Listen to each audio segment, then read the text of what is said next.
2023च्या खरीप हंगामातील सोयाबीन व कापूस उत्पादक शेतकऱ्यांना अर्थसहाय्य देण्यात येणार आहे। धाराशिव जिल्ह्यात सोयाबीन व कापूस पिकांचा शेती उत्पादनात मोठा वाटा आहे। मागील वर्षी आंतरराष्ट्रीय घडामोडी व अन्य कारणांमुळे झालेल्या किमतीतील घसरणीमुळे शेतकऱ्यांना नुकसान सोसावं लागलं। त्यामुळे शेतकऱ्यांना दिलासा देण्यासाठी खरीप हंगाम 2023 मध्ये सोयाबीन व कापूस उत्पादक शेतकऱ्यांना प्रति हेक्टरी 5,000 रुपये 2 हेक्टरच्या मर्यादेत अर्थसहाय्य देण्याची घोषणा शासनाच्या वतीने करण्यात आली आहे। त्या अनुषंगाने 2023च्या खरीप हंगामातील सोयाबीन व कापूस उत्पादक शेतकऱ्यांच्या याद्या ग्रामपंचायत कार्यालयाबाहेर डकवण्यात आलेल्या आहेत। खरीप 2023 मध्ये आपल्याकडे सोयाबीन आणि कापूस उत्पादक शेतकऱ्यांना आर्थिक मदत देण्यासाठी शासनाने 29 जुलै 2024 शासन निर्णय निर्गमित केलेला आहे। या शासन निर्णयानुसार 0.2 हेक्टर ते 2 हेक्टरपर्यंत सोयाबीन या पिकाला आणि 0.2 हेक्टर ते 2 हेक्टरपर्यंत कापूस या पिकाला प्रति हेक्टरी 5,000 रुपये याप्रमाणे मदत अनुज्ञेय आहे।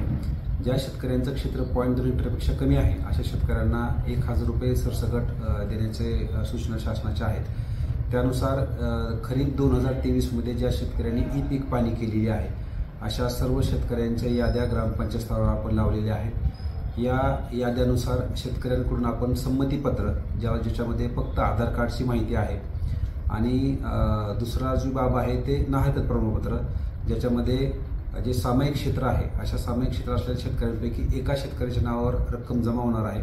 त्यामुळे इतर शेतकऱ्यांची त्याला परवानगी आहे असं एक संमतीपत्र नाहकत प्रमाणपत्र आपण द्यायचं आहे। ते देत असताना आपला आधार क्रमांक त्याच्यामधलं आधारावर जसं नाव आहे तसं इंग्रजीमध्ये नाव आणि मोबाईल क्रमांक हे देणं अपेक्षित आहे, जेणेकरून आधारच्या रिलेटेड जे काही डेटा आहे तो त्या वेबसाईटवरून घेता येईल। शेतकऱ्यांकडून कुठल्याही परिस्थितीमध्ये त्यांचं किती क्षेत्र होतं किंवा किती क्षेत्रावर त्यांनी ई पीक पाणी केली याची माहिती कृषी विभागाकडून घेतली जात नाही, कारण ती जे यापूर्वी ई पीक पाणी आपण केलेली आहे त्याच्यावरून घेतली जाणार आहे। यानंतर शेतकऱ्यांनी कृषी विभागाच्या वतीने देण्यात आलेले संमतीपत्र भरून देणे अपेक्षित आहे। यामध्ये शेतकऱ्यांनी आधार अधिनियम 2016 नुसार आपल्या आधार नंबरचा वापर ओळख पटवण्यासाठी आवश्यक असून या संमतीपत्रामध्ये आपल्या आधारवरील असलेले नाव, आधार क्रमांक, मोबाईल क्रमांक मराठी व इंग्रजीमध्ये देणे अपेक्षित आहे। चूक होऊ नये यासाठी संमतीपत्राबरोबर आपल्या आधारची झेरॉक्स कृषी सहाय्यकांना दिली तर अचूक आधार क्रमांक पोर्टलवर टाकता येणार आहे। त्याचबरोबर अधिक माहितीसाठी कृषी सहाय्यकांशी संपर्क साधण्याचे आवाहन कृषी विभागाकडून करण्यात येत आहे।